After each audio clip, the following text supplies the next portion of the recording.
Selamat pagi anak-anak sekalian, rekan-rekan kelas 11. Ya, kita bersyukur kalau akhirnya kita bisa melaksanakan retreat setelah kita libur Idul Fitri. Lalu kita kemarin sudah belajar seperti biasa dan hari ini kita retreat bersama, dan kita bersyukur walaupun masih secara online. Nah, mari kita menikmati ya perjalanan retreat kita. Di tahun ini kita lagi menggumulkan tentang X-Men. X-Men itu adalah X mewakili Christ, Kristus. Men manusia, manusia Kristus. Nah, kelas 10 membahas tentang the first step. X-Men the first step. Dan kita akan membahas X-Men Fall and Redemption. Sedangkan kelas 12 ya di bulan Februari yang lalu sudah membahas tentang Final Creation. Dan biarlah kiranya kita dapat ikuti semua alurnya dengan baik agar kita bisa mendapatkan bagian yang utama, terutama untuk kelas 12 ya, Fall and Redemption. Kita akan belajar semuanya dengan baik. Nah, oleh karena itu ikutilah. Sekarang kita akan mulai dengan ibadah pembukaan, lalu sesi 1, sesi 2 dan seterusnya. Biarlah kiranya kita akan ikuti semuanya dengan baik. Nah, sebelum kita memulai ibadah pembukaan, mari kita mengambil waktu teduh sejenak. Dan kita akan sama-sama mengangkat sebuah pujian dengan lembut. Kita mau menyanyikan bahwa kasih yang terindah itu adalah kasih Tuhan. Karya terbesar dalam hidup kita adalah karya Tuhan yang sudah rela mati bagi kita dan Dia menebus dosa-dosa kita.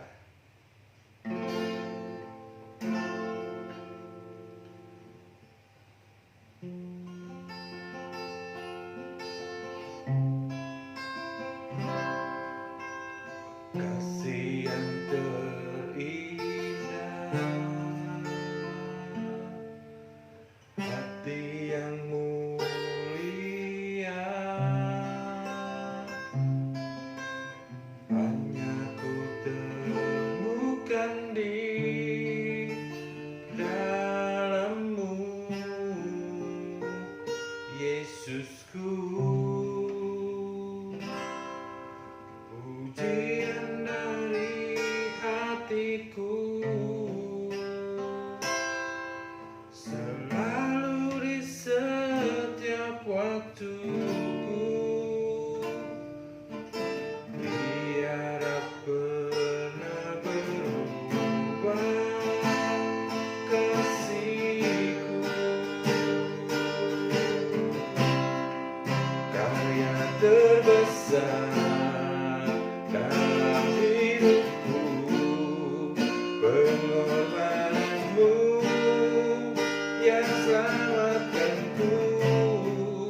Engkaulah harta yang tak ternilai, yang ku miliki dan ku hargai. Yesus, Engkau ku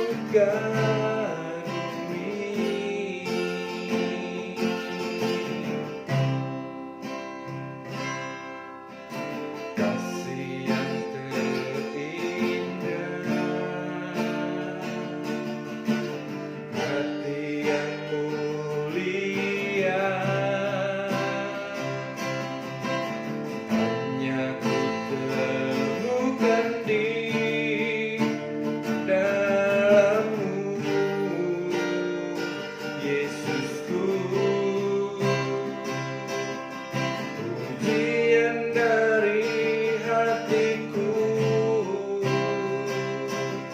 selalu di setiap waktuku, tiada pernah berubah kasih-Ku. Karya terbesar dalam hidupku, pengorbanan-Mu yang selamatkanku. Engkaulah harta yang tak ternilai, yang ku miliki dan ku hargai.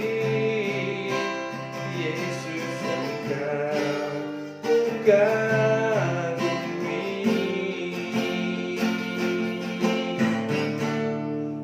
karya terbesar dalam hidupku, pengorbananmu yang selamatkanku. Engkaulah harta yang tak ternilai yang ku miliki dan ku hargai. Yesus, Engkau ku kagumi. Yesus, Engkau ku kagumi.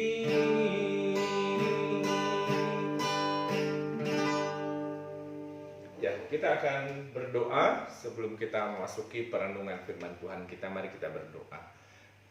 Bapa di surga, kami bersyukur kepadamu ya Tuhan, kalau kami diberi kesempatan untuk bersama-sama merefleksikan lagi hidup kami melalui firman-Mu dalam retreat kelas 11 ini. Kiranya Tuhan yang memberikan pertolongan bagi kami, baik hamba-Mu, Pak Rio, yang akan memandu, akan memimpin, akan menyampaikan kebenaran firman-Mu. Biarlah Tuhan sendiri akan taruh segala perkataan Tuhan dalam lidah bibir mulut hamba-Mu berdua. Begitu pula anak-anak-Mu ya Tuhan, kelas 11 yang hari ini akan mengikuti retreat, Tuhan yang akan menolong dan memberkati. Peralatan yang kami gunakan semuanya lancar, dan biarlah kiranya firman-Mu tersampaikan dan kami bisa dibangun lagi melalui firman-Mu, dan Tuhan yang menolong kami. Terima kasih ya Tuhan, kami menyerahkan waktu ini sepenuhnya ke dalam tangan-Mu, dan Tuhan sendiri akan memberkati. Dalam nama Yesus kami berdoa. Amin. Nah, anak-anak sekalian, kita hari ini akan sama-sama menggumulkan tentang manusia Kristus ya, X-Men, Fall and Redemption. 1 Timotius 6 ayat 11 mengatakan demikian. Tetapi engkau, hai manusia Allah, jauhilah semuanya itu. Tetapi engkau, hai manusia Allah, X-Men, manusia-manusia milik Kristus, milik Allah itu, jauhi semuanya itu. Apa yang harus dijauhi? Kita harus baca ayat sebelumnya di pasal 6 ayat 10, 9 dan sebelumnya. Itu dijelaskan apa saja yang harus dijauhi. Yang mencari soal, yang cinta uang dan lain sebagainya. Dan kelanjutan dari ayat ini mengatakan, tetapi engkau hai manusia Allah, jauhilah semuanya itu. Kejarlah keadilan, ibadah, kesetiaan, kasih, kesabaran dan kelembutan. Nah, kita harus mengejar semuanya itu. Mengapa? Di kelas 10 kita sudah belajar. Karena kita adalah manusia-manusia yang diciptakan Allah segambar serupa dengan Dia. Kita manusia-manusia yang diciptakan Allah punya tujuan-tujuan tertentu. Dan di kelas 10 kita sudah belajar sama-sama apa sih maknanya Allah menciptakan kita segambar serupa dengan Dia. Ada 3 makna penting kan yang kita sudah pelajari di tahun lalu waktu kita kelas 10. Makna yang pertama, manusia diciptakan segambar serupa dengan Allah itu, maka manusia memiliki citra Allah. Manusia memiliki sifat-sifat Allah. Kalau Allah itu maha kasih, seharusnya manusia bisa mengasihi. Kalau Allah itu panjang sabar, maka manusia seharusnya sabar. Kalau Allah itu suci, seharusnya manusia bisa belajar hidup suci dan seterusnya. Itu yang pertama. Lalu makna yang kedua, manusia diciptakan segambar serupa dengan Allah. Artinya, hanya manusia saja yang punya relasi khusus dengan Allah. Makhluk lain tidak. Hanya di cerita-cerita fabel yang mengatakan bahwa ada ikan bisa bersyukur, ada anjing yang rakus dan lain sebagainya, ada pohon yang bisa berterima kasih kepada Tuhan. Tetapi dalam konsep kita yang diciptakan segambar serupa dengan Allah adalah manusia. Oleh karena itu hanya manusia saja yang punya relasi khusus dengan Tuhan. Dan makna yang ketiga adalah manusia diberi kuasa. Ketika manusia diciptakan segambar dan serupa dengan Allah itu, manusia diberi kuasa oleh Allah untuk mengelola bumi ciptaan Tuhan itu. Hanya kemudian Kita lalu bertanya-tanya, kalau benar manusia diciptakan segambar serupa dengan Allah, dia punya sifat-sifat Allah, dia punya relasi dengan Allah, dia punya kuasa untuk mengelola bumi ciptaan Tuhan. Tetapi mengapa kenyataan sekarang berbanding terbalik, bukan? Manusia tidak punya sabar. Maunya marah, emosi, salah sedikit marah, emosi, bakar orang dan lain sebagainya. Manusia yang seharusnya saling mengasihi, betapa sekarang tidak ada kasih. Bahkan ada orang tua buang bayinya di toilet Pertamina dan lain sebagainya. Lalu kita melihat lagi, kalau memang manusia seharusnya punya relasi khusus dengan Allah, tapi kenapa manusia sekarang ke gereja aja malas? Kalau gerejanya masih online, aduh, apalagi kebaktiannya itu sudah di skip lalu komen. Tidak ada relasi lagi.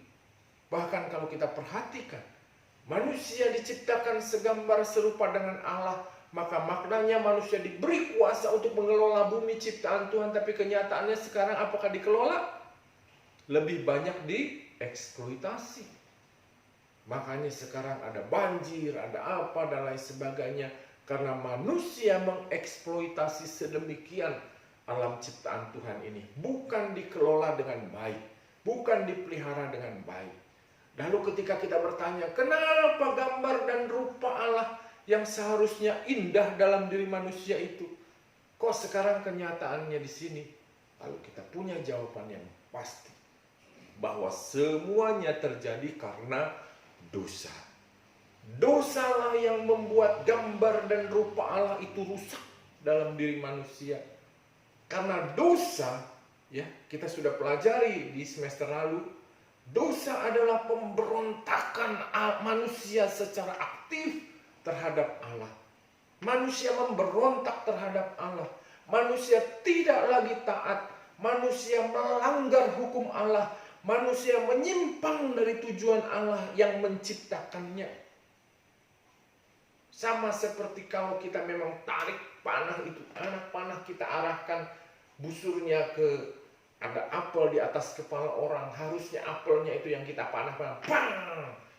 Panah itu melesat dan kena jidatnya, bukan kena apelnya. Meleset dari tujuan Allah karena dosa. Oleh karena itu kalau kita perhatikan ya dalam pelajaran kita di semester lalu, ya kelas 11 semester 3, kita belajar bagaimana akibat dosa itu. Dosa membuat kematian rohani manusia. Allah mengusir manusia dari hadapannya karena apa? Allah yang kudus tidak akan pernah bisa bersatu dengan dosa. Sama seperti terang dan gelap itu. Manusia juga akan mengalami kematian jasmani. Bahwa suatu hari dia akan tambah tua, bahkan bukan hanya tambah tua, usia manusia pun semakin kesini semakin pendek, bukan? Dulu Adam saja bisa umur 900 sekian, tapi sekarang umur 100 saja sudah sorak-kore itu, dan sudah nggak bisa apa-apa dan lain sebagainya. Akibat dari dosa juga adanya kerusakan hubungan manusia dengan sesama. Orang tua, anak-anak, suami, istri, teman, sahabat, semua saling tikung, saling bermusuhan, saling menjatuhkan, saling melukai dan lain sebagainya. Sampai ada orang bilang manusia adalah serigala bagi sesamanya akibat dari dosa. Dosa juga membuat rusaknya keharmonisan antara manusia dengan alam. Karena dosa, kerakusan, keserakahan, makanya eksploitasi. Bahkan dosa membuat manusia akrab dengan penderitaan. Karena ada satu orang yang rakus, dia kuasai banyak tanah. Ada orang yang tersingkir, tidak punya tanah, tidak punya apa yang harus dikerjakan. Akhirnya mengabdi pada dia dan akhirnya diperas dan lain sebagainya. Dan penderitaan itu datang. Bahkan kalau kita perhatikan pelajaran kita semester lalu, di Alkitab jelas dikatakan bahwa karena dosalah manusia menghadapi penghukuman kekal. Dosa mendatangkan maut dan kebinasaan, neraka kekal bagi kita. Dan ketika kita melihat dosa yang sedemikian luar biasanya, Manusia itu mencoba untuk mengatasi dosa. Kita sudah pelajari di semester ini ya. Manusia mengatasi dosa dengan semua usaha-usahanya. Mencoba untuk perbuatan baik. Saya berdosa. Tapi saya akan mengimbanginya dengan perbuatan baik, dengan amal, dengan kesalehan, dengan pendidikan, dengan pelayanan dan lain sebagainya. Siapa tahu kalau ditimbang bisa imbang. Hanya masalahnya, usaha-usaha manusia itu sia-sia. Karena apa? Standar Allah itu adalah sempurna. Hendaklah kamu sempurna sama seperti aku sempurna, kata Allah. Demikian. Sempurna itu adalah nilai yang genap 100. Kamu dikasih soal, 100 soal. Salah 3, benar 97. Itu baik?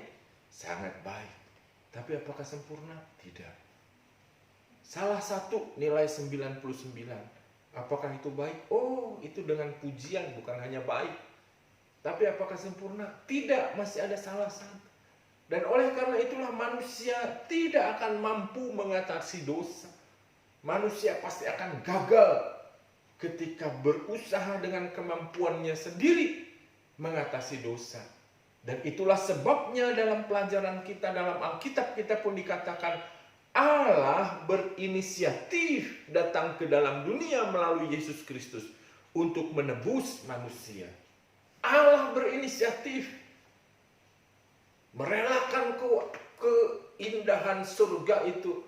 Dia datang menjadi manusia di dalam diri Kristus Yesus untuk menebus dosa-dosa manusia.